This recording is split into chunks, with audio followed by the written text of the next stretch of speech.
ચંદ્રગ્રહણ દરમિયાન શું ન કરવું જોઈએ એ વિશે વાત કરીએ। સૌથી પહેલા ક્રોધ ન કરવો જોઈએ, ગુસ્સો ખતરનાક બની શકે છે। બીજું, ભોજન ન લેવું જોઈએ, પૂજા પાઠ પણ ન કરવા જોઈએ, કોઈ પણ નિર્જન સ્થળ કે સ્મશાન નજીક પણ ન જવું જોઈએ।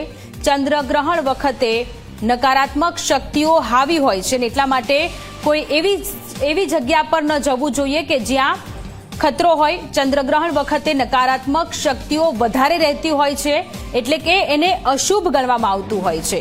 કોઈ પણ નવા કામની શરૂઆત પણ આ ચંદ્રગ્રહણ વખતે ન કરવી જોઈએ, કારણ કે નવા કામની શરૂઆત એ ચોઘડિયા અને શુભ મુહૂર્ત જોઈને કરવામાં આવતો હોય છે।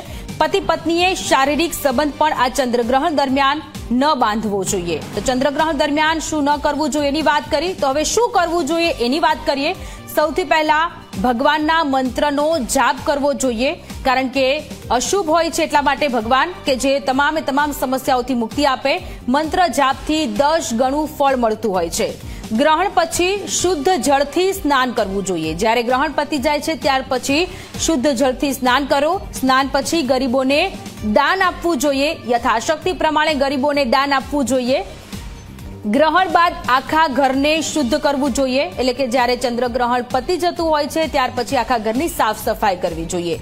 ગાયને ઘાસ, પક્ષીઓને ચણ નાખવું જોઈએ। તો ચંદ્રગ્રહણ દરમિયાન શું ન કરવું અને શું કરવું તે વિશેની માહિતી અમે આપને આપી। ગર્ભવતી મહિલાઓને શું ધ્યાન રાખવું જોઈએ, તો પ્રેગ્નેન્ટ મહિલાઓ છે એ લોકોએ ચંદ્રગ્રહણ દરમિયાન ઘરની બહાર ન નીકળવું। ગર્ભવતી મહિલાઓએ ચંદ્રગ્રહણ દરમિયાન ભોજન પણ ન લેવું જોઈએ, કારણ કે આ અશુભ માનવામાં આવતું હોય છે। ગર્ભવતી મહિલાઓએ રસોઈ પણ ન બનાવવી જોઈએ। ગર્ભવતી મહિલાઓએ તમામ કામમાંથી આરામ લેવો જોઈએ। છરી, કાતર કે ધારદાર વસ્તુનો ઉપયોગ પણ પ્રેગ્નેન્ટ મહિલાઓએ ન કરવી જોઈએ।